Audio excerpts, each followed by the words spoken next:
하나님 말씀은 욥기서 1장 1절에서 2절까지 말씀입니다. 욥기서 1장 1절에서 2절까지 말씀. 우수 땅에 욥이라 이름하는 사람이 있었는데 그 사람은 순전하고 정직하여 하나님을 경외하며 악에서 떠난 자더라. 그 소생은 남자가 일부요 여자가 셋이며 3절까지 그 소유의 물은 양이 7,000이요 약대 3,000이요 소가 500개월이요 암나귀 500개월 정도 많이 있었으니 이 사람은 동방 사람 중에 가장 큰 사람. 아멘. 하나님 감사합니다. 주님 은혜 가운데서 오늘도 귀한 말씀 또 그렇게 해서 저희들 논하고자 할 때 아버지 하나님 오늘도 저와 청명하시고 성령 함께하는 시간 되게 하여 주시옵소서. 예수님 이름으로 기도드렸습니다. 욥기서 1장 1절에서 3절까지 말씀입니다. 오늘의 말씀의 제목은 욥의 고난. 하나님 말씀 성경에서 보면은 고난의 대명사로 불리우는 욥. 그 욥을 인간적 관점에서 볼 때 그는 신앙적으로는 그 누구보다도 아주 경건하고 의로운 사람으로서 흠을 찾기조차 어려웠던 사람이라고 그렇게 말씀하고 계십니다. 그런데 그러한 욥이 원인 모를 고난에 처한 상황 속에서 욥의 자신과 그의 네 친구 등이 중심이 되어 극시에 형식적으로 전개되고 있다는 것입니다. 그리고 이렇게 전개되고 있는 이 말씀의 상황 속에서 욥기의 핵심은 인간의 생활 속에서 예기치 못하게 닥치는 고난의 문제에 대한 소재를 잘 다루면서 또 오늘날 우리 현대 하나님을 믿고 살아가는 현실 속의 모든 문제를 어떻게 이해하고 수용해 나가는가 하는가를 장대한 하나님의 계획 안에서 응대한 스케일로 진지하게 규명을 해 나가고 있다는 것입니다.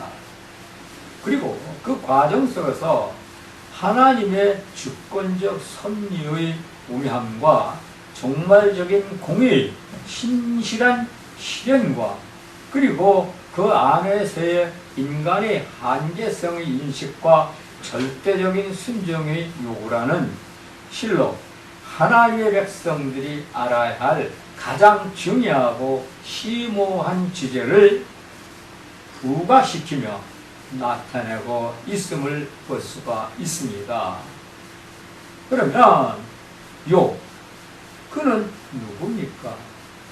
그는 이제 또 주신 말씀 1장 1절에서 보니까 이 욥이란 사람은 순전하고 정직하며 하나님을 경외하는 사람으로서 악에서 떠난 자라고 말씀하신 것으로 보아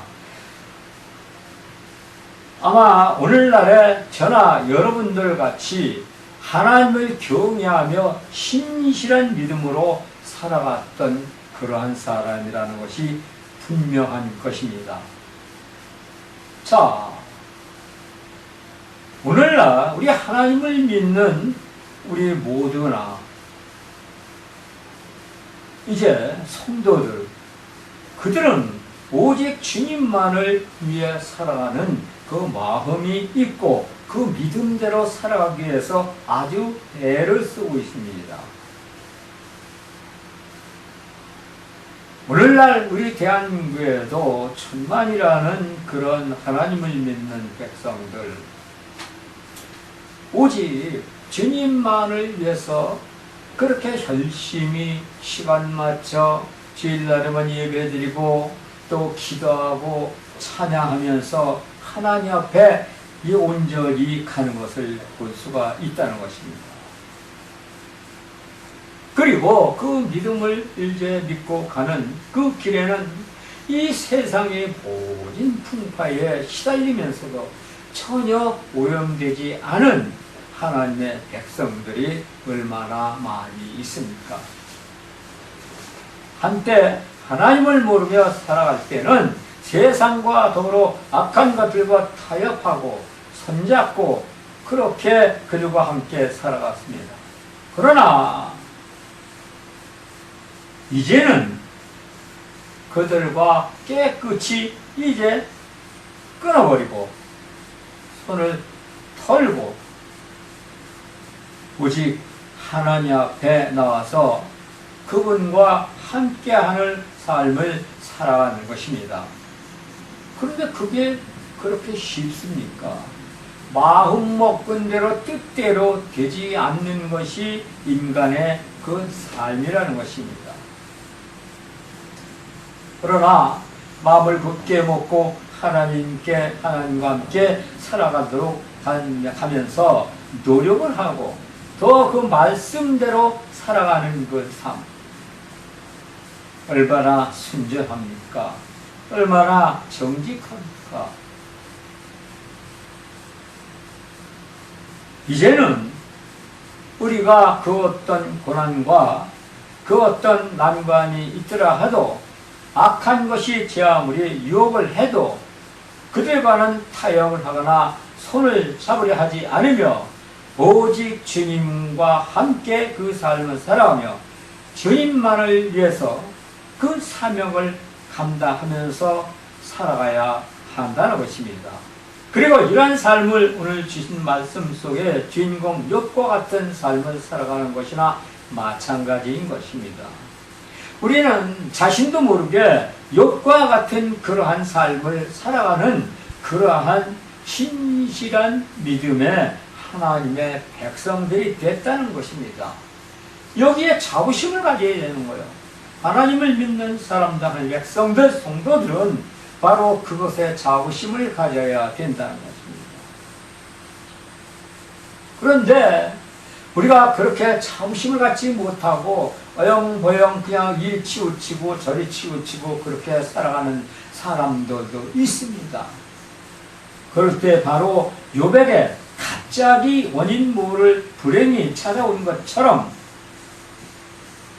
그에게도 고난의 시작이 이제 된다는 것입니다. 그 고난의 시련이 시작되는데 그 시련 속에서 보면 바로 이제 그 시련을 위로해주고 도와주고 훈계해주고 또 아낀다는 그러한 이제 나를 그렇게 이제 내 편에 서서 나를 위로하는 그런 사람들이 나에게 온다는 것입니다. 그런데 욥기에서도 보니까 그런 사람들이 찾아왔습니다. 욥이 시련을 당할 때 엘리바스와 그 세 친구들이 찾아옵니다.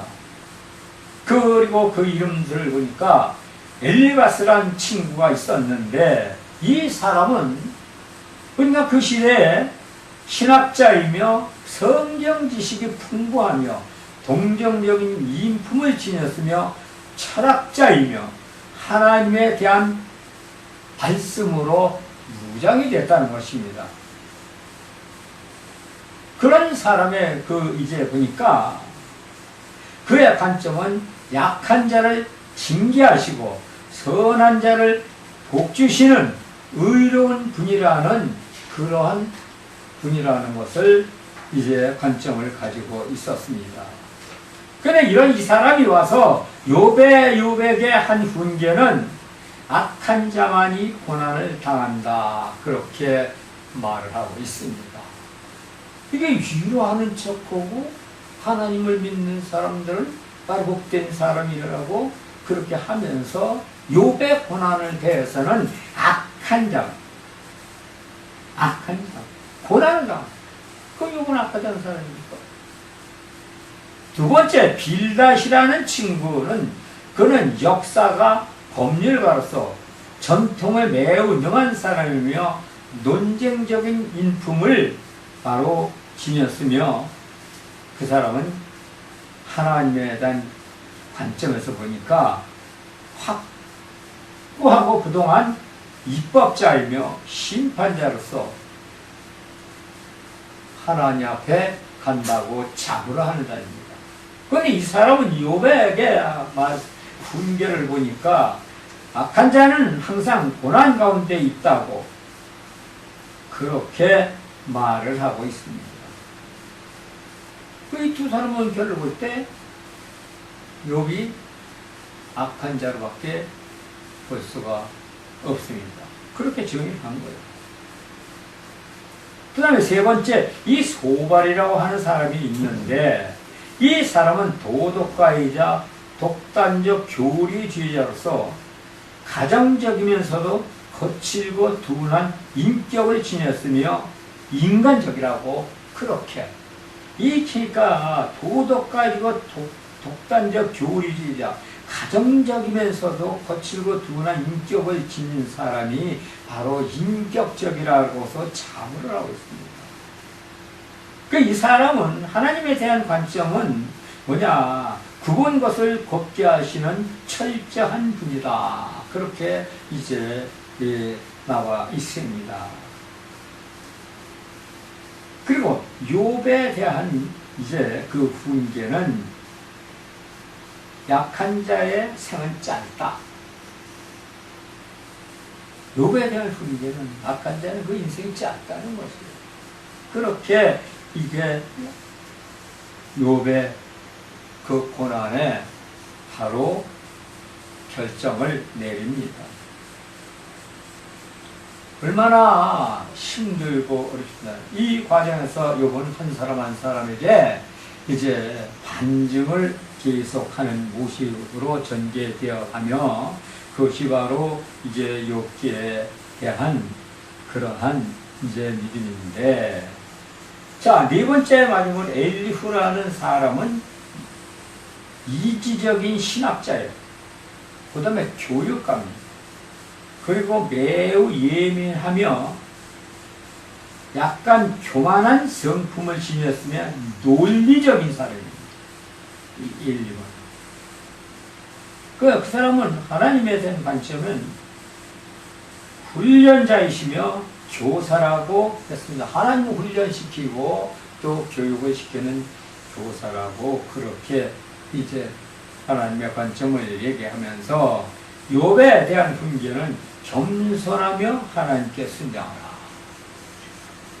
그러니까 욥이 겸손하지 못하고 순종하지 못했다는 것이죠. 이런 훈계를 하고 그렇게 가는데, 자, 여기서 그 욥의 네 친구의 이러한 이제 그 욥에 대한 네 친구에 대한 그 훈계의 말씀들을 보니까, 뭡니까? 전부 욥이 하나님을 믿으면서 악한 자로 묘사되고 있고, 또 교만한 자로, 그리고 그 악하고 교만하니까 하나님의 말씀도 순종을 안 하는 거죠. 결국 마지막 엘리후는 바로 욥에 대한 겸손하고 하나님께 순종하라고 그렇게 결론을 내리는 것을 볼 때, 우리의 믿음들이 오늘날 나의 믿음은 어떤가? 이 네 사람의 왜 친구 네 사람이 만약에 나에게 온다면 그들은 나에게 어떤 말을 했을까? 욕보다 더한 그러한 채찍으로 그렇게 나한테 교훈을 주었을까? 분명히 욥보다 더한 그러한 채찍에 그 훈계를 줬을 것 같아요. 나한테 오면. 그래서 욥기를 보면서 저는 가끔씩 내 믿음이 정말 다시 한번 돌아보게 되고, 때에 따라서는 아주 소름이 싹 돋을 때도 있습니다. 내가 지금 이렇게 가면 안 되는데. 우리 믿는 사람들은 이 욥의 고난은 그냥 욥의 욥기고 욥의 고난이라기 그렇게 치부하면 안 됩니다. 욥의 고난은 그건 나의 믿음의 영적 고난이다. 그렇게 봐야 한다는 것입니다. 또 이런 과정에서 욥은 이들과 이러한 논쟁을 벌이면서도 그 심령의 뜻은 오직 하나님께만 향했다는 것입니다. 그리고 하나님께서는 욥의 그러한 일편단심을 보시고 고난의 과정에서 사탄에게 모두 빼앗겼던 축복을 전보다 갑절로 주시는 것을 욥기 후면에서 볼 수가 있습니다. 이럴 때 하나님께서는 바로 우리에게 고난만 주시는 것이 아니라 이렇게 엄청난 축복도 주시는 것을 우리는 항상 염두에 두고, 그러므로 그 믿음을 더욱 다져가야 한다는 것입니다. 세상 사람들 중에서는 간혹 우리 하나님의 백성들을 보고 참 바보 같다고 그렇게 취급을 합니다. 그때 성경에도 그렇게 말씀하고 있지 않습니까? 미련하다. 미련. 세상 사람들이 보기엔 미련한 사람들 같다고 그렇게 표시를 하고 있지 않습니까? 하나님 나라에 가고 주님을 믿고 가는 길에는 세상 사람들에게 어떻게 보이느냐, 때로는 바보같이 보일 때도 있고 때로는 미련하게 보일 때도 있어야 우리가 하나님 앞에 온전케 가는데, 그 바보 같고 미련함이 세상 사람들을 깨우치고 세상 사람들을 가르치고 세상 사람들을 구원에 인도하는 인도자로서 역할을 다한다는 것입니다. 그래서 세상 사람들이 바보 같고 미련하다 하는 소리를 들을 때는 하나님께 할렐루야 찬양을 올려야 될 줄로 믿습니다. 아멘. 그러나 이제 살면서 보면 우리가 사는 것에 치료하며 자기들 나름대로 판단하며 비양거리는 세상 사람들 앞에서 주눅이 드러나 기죽어서는 안 되는 것입니다. 육신은 비록 그렇게 바보같이 취급을 당해도 그 영은 더욱더 하나님께 가까이 가며 영적으로 이제 영안이 열리고 마음이 이제 활짝 열려 주님께서 이 땅에 오셔서 십자가에 못 박혀 돌아가실 때까지 우리를 사랑한 그 이유를 알아야 한다는 것입니다. 그 이유를 분명히 알고, 그랬을 때 하나님을 믿는 우리들은 이미 하늘나라에 선택받은 백성으로서 세상 사람에게 그러한 비양거림에도 판단에도 조금 더 겁을 내거나 흔들리지 않고, 또 그들이 그렇게 하면 할수록 우리의 심령 속 믿음은 오직 그분만을 향해 달려가고 있다는 사실, 그러므로 이 땅에서 굳은 그런 믿음의 결단이 확고히 쓴다는 사실을 우리가 알아야 합니다.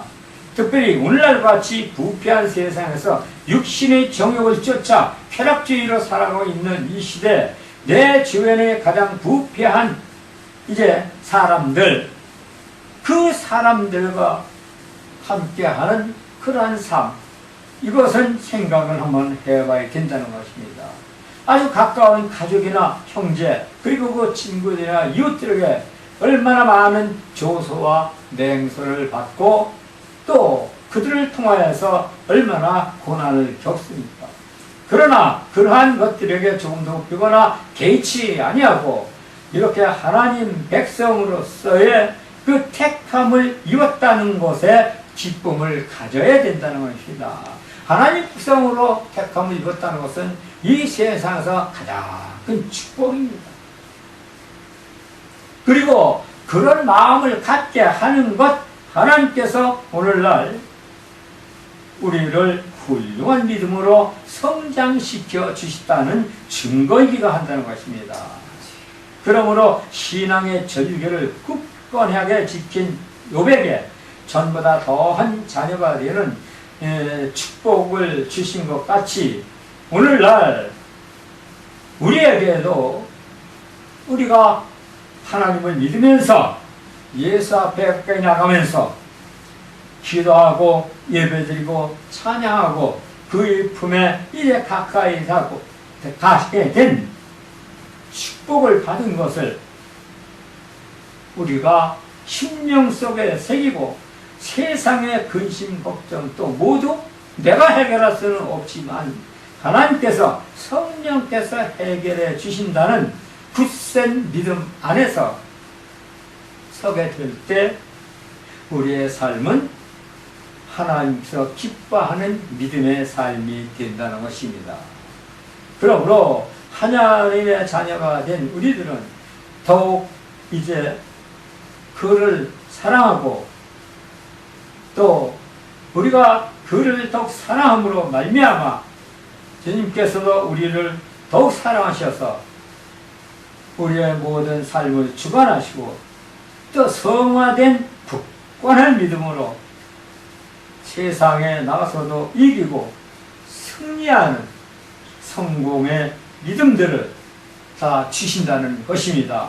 우리는 그 믿음으로 나갈 때 바로 그것이 영원 생명을 바라보고 가는 그런 축복의 믿음이 된다는 것을 우리가 분명히 알고 더욱더 굳건한 믿음, 반석 위에 서는 믿음, 하나님을 사랑하고 또 이제 주신 말씀에 굳건한 반석 위에서 무장되어 악한 것과 능히 싸워서 이기는 승리하는 믿음들이 다 되시기를 주님의 이름으로 축원드립니다. 할렐루야. 감사하시고 고마신 하나님, 주님의 은혜 가운데서 능력이 되고 진리가 되신 주님을 뜻대로 아버지 하나님의 어찌 말씀대로 아버지 하나님의 행하게 하여 주시옵기를 간절히 바라고 원하오며 예수 그리스도의 이름으로 간절히 기도드렸사옵나이다. 아멘.